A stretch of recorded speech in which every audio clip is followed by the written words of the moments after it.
স্বাগত জানাচ্ছি Asia post নিউজে। আপনাদের সাথে আছি আমি আফরোজা দিবা। সিলেটে বিপুল গ্যাস পাওয়ার সম্ভাবনা জানিয়ে বিনিয়োগ প্রস্তাব শেভরনের। কেউ চান মন্ত্রিত্ব, কারো চাওয়া সরকারি সুবিধা। কক্ষ থেকে বের হচ্ছিল দুর্গন্ধ, দরজা খুলতেই মিলল শিক্ষার্থীর মরদেহ। রূপপুর পারমাণবিক বিদ্যুৎ কেন্দ্রে ৩ টাকায় ১ টাকা অনিয়ম। ১০ লাখ টাকায় ড্রেন নির্মাণ করলেন চেয়ারম্যান, টিকল মাত্র ৭ দিন। আওয়ামী লীগ নেতাদের ১০,০০০ অস্ত্র কোথায়? ৭ ব্যাংক থেকে সালামের টাকা পাচারের নজিরবিহীন তথ্য ফাঁস। এতক্ষণ শুনছিলেন সংবাদ শিরোনাম, এবার বিস্তারিত। সিলেট এলাকায় আরো ৫ ট্রিলিয়ন ঘনফুট গ্যাস পাওয়ার সম্ভাবনা দেখছে মার্কিন কোম্পানি শেভরন। একথা জানিয়ে সিলেটে গ্যাস তেল অনুসন্ধানে বাংলাদেশের সঙ্গে নতুন করে কাঠামোগত চুক্তি করার প্রস্তাব দিয়েছে তারা রাষ্ট্রীয় প্রতিষ্ঠান বাপেক্সকে চুক্তির অংশীদার রেখে প্রাথমিকভাবে ২৫০০ কোটি টাকা বিনিয়োগে আগ্রহী। তবে নতুন করে গ্যাস আবিষ্কারের জন্য সিলেটে ৬,২২৬ বর্গ কিলোমিটার এলাকা বরাদ্দ চেয়েছে তারা এবং গ্যাসের দাম বৃদ্ধি সহ আরো ৪টি শর্ত দিয়েছে। কয়েক দশক ধরে শেভরন বাংলাদেশের জ্বালানি খাতে কাজ করছে। সরকার এবং পেট্রো বাংলা বর্তমানে এই প্রস্তাবটি পর্যালোচনা করছে। দৈনিক যুগান্তরের এক প্রতিবেদনে এইসব তথ্য উঠে আসে।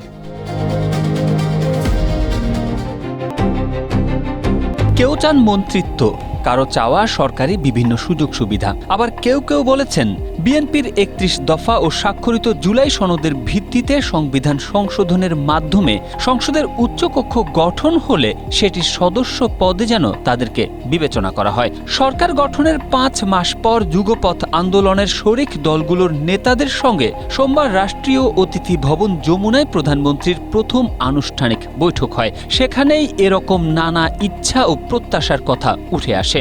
এসব তথ্য জানিয়ে প্রতিবেদন প্রকাশ করেছে দৈনিক ইত্তেফাক।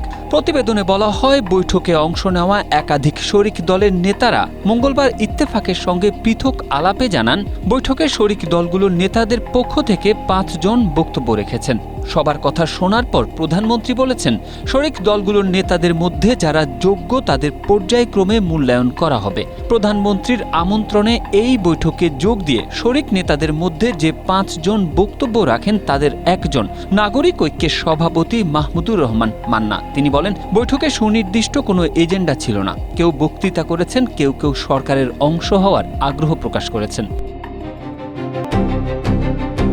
কয়েকদিন ধরে ঘর থেকে বের হতে দেখা যায়নি ২০১৮-১৯ শিক্ষাবর্ষের শিক্ষার্থী উচ্ছ্বাসকে। মেসের যে কক্ষটিতে তিনি থাকতেন সেখান থেকে বের হচ্ছিল দুর্গন্ধ। মেসের অন্য শিক্ষার্থীরা পুলিশকে খবর দিলে ঘরের দরজা ভেঙে ভেতরে ঢুকতেই পাওয়া যায় ঝুলন্ত মরদেহ। সেই মরদেহটি বরিশাল বিশ্ববিদ্যালয়ের শিক্ষার্থী উচ্ছ্বাস কর্মকারের। তিনি বিশ্ববিদ্যালয়ের ভূতত্ত্ব ও খনিবিদ্যা বিভাগের ২০১৮-১৯ শিক্ষাবর্ষের শিক্ষার্থী। উচ্ছ্বাস বিশ্ববিদ্যালয় সংলগ্ন খালপাড় এলাকার একটি মেসে থাকতেন। পুলিশ বলছে, মঙ্গলবার রাতে কক্ষ থেকে প্রকট দুর্গন্ধ বের হলে রাত 11:30টার দিকে মেসের কয়েকজন শিক্ষার্থী বিষয়টি পুলিশকে জানান। পুলিশ গিয়ে দরজা ভেঙে ভেতরে প্রবেশ করলে উচ্ছ্বাসের ঝুলন্ত মরদেহ পায়। অন্তত ২ দিন আগে উচ্ছ্বাসের মৃত্যু হয়েছে বলে ধারণা পুলিশের। রূপপুর পারমাণবিক বিদ্যুৎ কেন্দ্র মানেই যেন অনিয়ম আর দুর্নীতির আখড়া। বৈদেশিক সাহায্য পুষ্ট প্রকল্প অডিট অধিদপ্তর বলছে, মোট খরচের ৩ ভাগের ১ ভাগই প্রশ্নবিদ্ধ।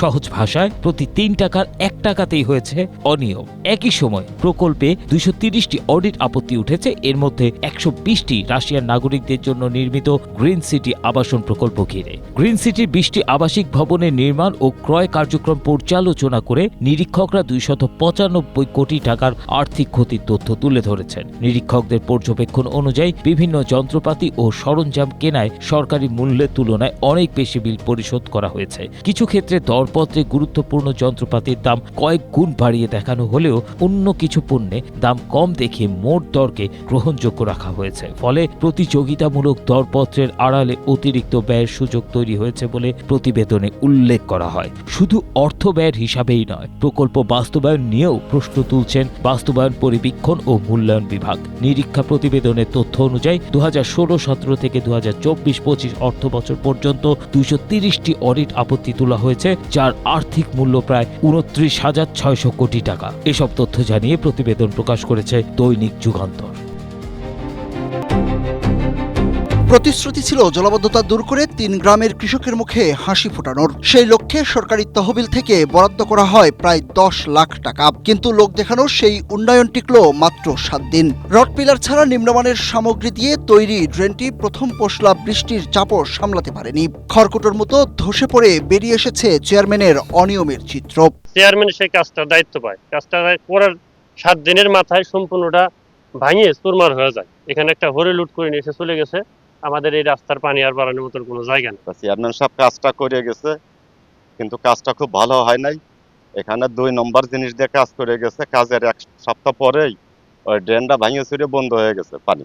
কৃষকদের দীর্ঘদিনের দুর্ভোগ লাঘবে ইউনিয়ন পরিষদের উন্নয়ন সহায়তা তহবিলের অর্থায়নে সম্প্রতি ড্রেনটির নির্মাণ কাজ শেষ করা হয়, কিন্তু হস্তান্তরের সপ্তাহ না পেরোতেই ড্রেনটির একাধিক অংশ ধসে পড়ে। কোথাও পুরো দেয়াল ভেঙে হেলে পড়েছে, আবার কোথাও দেখা দিয়েছে ফাটল। রাজবাড়ী সদর উপজেলার রামকান্তপুর ইউনিয়নের কাউরিয়া গ্রামের এই ঘটনায় ক্ষোভ জানিয়েছেন স্থানীয়রা। তাদের অভিযোগ, চেয়ারম্যান তার নিজের ইটভাটার অত্যন্ত নিম্নমানের ইট, নামমাত্র বালু ও সিমেন্ট ব্যবহার করে এই নামকাওয়াস্তে ড্রেন নির্মাণ করেছেন। কোনো ধরনের রড কিংবা পিলার ব্যবহার না করেই করা হয় এই কাজ। অরিজিনালি ভাবে যে একটা ড্রেন করে যাবে, এর কোনো কিছু করে নাই। এখন সে যে কত টাকা দিয়ে ড্রেনটা করছে তা আমরা অত জানি না। এক পাট যায় আর এক পাটের উপরে পড়ে রয়েছে, পানি বাড়ার পারতেছে না। তাহলে আমাদের জমিটা এখন আবাদ করবো কিভাবে? এইটার জন্য আমাদের ব্যবস্থা আছে করুক। নির্মাণ কাজে যুক্ত এক শ্রমিক জানান, চেয়ারম্যান নিজেই প্রতিদিন উপস্থিত থেকে তার তদারকিতে এই কাজ করিয়েছেন এবং তার নিজস্ব ইটভাটার মানহীন ইট ব্যবহার করতে বাধ্য করেছেন। উনি যে কাজটা করছে ওনার নিজের ভাটা থেকেই টানছে। তো ইটগুলো আমরা দেখছি 2 নাম্বার 3 নাম্বার ইট, 1 নাম্বার ইট এখানে কোনো দেয় নাই। আপনি এখনো চেক করে দেখতে পারবেন, প্রত্যেকটা ইটই 2 থেকে 3 নাম্বার ইট, 1 নাম্বার ইট দিয়ে এখানে একটা গাঁথনি করে নাই। তবে নিজের ইটভাটার সামগ্রী ও তদারকির বিষয়টি এড়িয়ে গিয়ে দায় মিস্ত্রির ঘাড়ে চাপানোর চেষ্টা করেছেন ইউপি চেয়ারম্যান। ত্রুটির কারণে এই সমস্যাটা হয়েছে। আবার বৃষ্টির যে অবস্থা, আবহাওয়ার যে অবস্থা, আপনারা তো নিজেই জানেন। সমস্যা এটা হয়েছে, এটা আমি করে দেবেন। আর উপজেলা প্রশাসন বলছে, তদন্তে কোনো অনিয়ম বা ক্ষমতার অপব্যবহারের প্রমাণ পাওয়া গেলে চেয়ারম্যান সহ জড়িত সবার বিরুদ্ধেই কঠোর আইনি ব্যবস্থা নেওয়া হবে। আমরা ওটা যে প্রকল্প আছে, প্রকল্প টেনিউরে এখনো আছে, ঠিক আছে, ওনারা রিপেয়ার করে দিবে। ওনাদের জামানত এখনো আছে, ওটা সার্ভিস ইঞ্জিনিয়ার দেখে আসছে। এটা হচ্ছে আবার টোটালি আমার তদারকির মধ্যে থাকবে, আমরা কঠোরভাবে এটা মনিটরিং করবো। এক সপ্তাহেই সরকারি 10 লাখ টাকার শ্রাদ্ধ আর কৃষকের স্বপ্নভঙ্গের এই ঘটনাটি এখন স্থানীয়দের মাঝে চরম ক্ষোভের জন্ম দিয়েছে। কাজের সঠিক তদন্ত ও দোষীদের দৃষ্টান্তমূলক শাস্তির দাবি জানিয়েছেন ভুক্তভোগী সাধারণ মানুষ। Desk report, Asia post. 10,000 অস্ত্র কোথায়, কোনো হদিস নেই। আইন শৃঙ্খলা রক্ষাকারী বাহিনীর বিভিন্ন সংস্থা নানা অনুসন্ধান চালিয়েও পাচ্ছে না কোনো কুলকিনারা। অথচ এইসব অস্ত্র শেখ হাসিনা এবং তার আত্মীয় স্বজন, 3 মেয়াদের মন্ত্রী, উপদেষ্টা, প্রতিমন্ত্রী ও এমপি থেকে শুরু করে কার্যক্রম নিষিদ্ধ আওয়ামী লীগের ইউনিয়ন পর্যায়ের নেতাদের নামে ইস্যু করা হয়েছিল। ভবিষ্যতে পরিস্থিতি অস্থিতিশীল করতে অস্ত্রগুলো ব্যবহার হতে পারে বলে শঙ্কা আইন শৃঙ্খলা রক্ষাকারী বাহিনীর। এসব তথ্য জানিয়ে প্রতিবেদন প্রকাশ করেছে দৈনিক আগামী সময়। ত্রয়োদশ জাতীয় সংসদ নির্বাচনের আগে সব বৈধ আগ্নেয়াস্ত্র জমা দেওয়ার নির্দেশ দিয়েছিল অন্তর্বর্তী সরকার, কিন্তু জমা পড়েনি 10,000-এর বেশি। ফলে এই অস্ত্রগুলো এখন অবৈধ। এরপরই গেল 1 মার্চ সব জেলার জেলা প্রশাসক ডিসিদের কাছে চিঠি দেয় স্বরাষ্ট্র মন্ত্রণালয়। সেখানে 2009-এর জানুয়ারি থেকে 2024-এর 5 আগস্ট পর্যন্ত 16 বছরে কতগুলো অস্ত্রের লাইসেন্স ইস্যু করা হয়েছে তা জানতে চাওয়া হয়েছিল। সম্প্রতি সব জেলার প্রতিবেদন পেয়েছে মন্ত্রণালয়। ডিসিদের পাঠানো তথ্য বলছে, ওই সময়ের মধ্যে 19,719টি অস্ত্র ইস্যু করা হয়েছিল। এর মধ্যে শর্টগান ৭,২৭৫টি, বন্দুক ৫,৫৩৩টি, পিস্তল ৫,৩২৪টি, রিভলভার ৬১৪ ও রাইফেল ৯৮৩টি। এরই মধ্যে ৬২২টি অস্ত্রের লাইসেন্স বাতিল হয়েছে। মামলা হয়েছে ৫৭টি এবং অস্ত্র উদ্ধার হয়েছে ৩৮টি। সিংহভাগই ইস্যু হয়েছিল ওই সময়ের ক্ষমতাসীন আওয়ামী লীগ ও তার সহযোগী সংগঠনের নেতাকর্মীদের নামে। লাইসেন্স পাওয়া ব্যক্তিদের অধিকাংশই ছিলেন কার্যক্রম নিষিদ্ধ স্থানীয় আওয়ামী লীগ নেতা, আওয়ামীপন্থী ব্যবসায়ী ও ঠিকাদার। পুলিশের এসবি ও সংশ্লিষ্ট সূত্র মতে গেল ১৬ বছরের সময়ে শুধু রাজনৈতিক বিবেচনায় অনেককে আগ্নেয়াস্ত্রের লাইসেন্স দেওয়া হয়। আওয়ামী লীগ এবং এর সহযোগী সংগঠনের থানা ও ওয়ার্ড পর্যায়ের নেতারাও এই সুযোগে লাইসেন্স নিয়েছেন। কেউ কেউ এসব বৈধ আগ্নেয়াস্ত্র বিভিন্ন সময়ে বিরোধী দলের রাজনৈতিক কর্মসূচি ও প্রতিপক্ষকে ভয় দেখাতেও প্রদর্শন করেন। Tarek Ahmed, Asia post. আওয়ামী লীগের শাসনামলে বাংলাদেশ বিশ্বের অন্যতম বড় ব্যাংক কেলেঙ্কারির সাক্ষী হয়েছে। এই সময় রাজনৈতিক প্রভাব খাটিয়ে ও রাষ্ট্রীয় গোয়েন্দা সংস্থাকে ব্যবহার করে দেশের 7টি ব্যাংক ও একটি আর্থিক প্রতিষ্ঠানের নিয়ন্ত্রণ নিয়েছিল এস আলম গ্রুপ। এরপর কোনো ধরনের নিয়মনীতির তোয়াক্কা না করে নামমাত্র জামানতের নামে বেনামে প্রায় 2,25,000 কোটি টাকা আত্মসাৎ ও বিদেশে পাচার করেছে শিল্পগোষ্ঠীটি। বাংলাদেশ ফিনান্সিয়াল ইন্টেলিজেন্স ইউনিটের এক প্রতিবেদনে এইসব তথ্য উঠে এসেছে। প্রতিবেদনে এস আলম গ্রুপকে এস গ্রুপ ছদ্মনামে কেস স্টাডি হিসেবে এইসব তথ্য তুলে ধরে বিএফআইইউ। দৈনিক প্রথম আলোর এক প্রতিবেদনে এইসব তথ্য তুলে ধরা হয়। প্রতিবেদনে আরও বলা হয়েছে, এই অর্থ পাচারের কয়েকটি কৌশল ব্যবহার করেছে অপরাধীরা। এর মধ্যে রয়েছে জালিয়াতিপূর্ণ ঋণ, নিয়ন্ত্রণমূলক আইন লঙ্ঘন, রাজনৈতিক ক্ষমতার অপব্যবহার ও ব্যাংকিং কাঠামোর পদ্ধতিগত কারসাজি।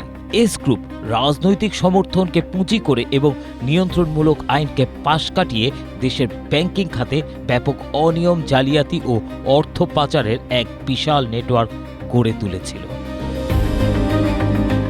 এস আলম গ্রুপ দেশের বৃহত্তম বেসরকারি বাণিজ্যিক ব্যাংকের নিয়ন্ত্রণও নিয়ে নেয়। তারা সেখানে একটি সরকারি গোয়েন্দা সংস্থা এবং উচ্চ পর্যায়ের রাজনৈতিক সংযোগের প্রভাব ব্যবহার করেছিল। ব্যাংকের নিয়ন্ত্রণকে কাজে লাগিয়ে গ্রুপটি আভ্যন্তরীণ নিয়মকানুনও নিজেদের মতো করে পরিবর্তন করে। বিএফআইইউর কেস স্টাডিতে বলা হয়েছে, ব্যাংকগুলোর উপর পূর্ণ নিয়ন্ত্রণ প্রতিষ্ঠার পর এইসব ব্যাংক থেকে ঋণের নামে অর্থ লুট করে এস আলম গ্রুপ।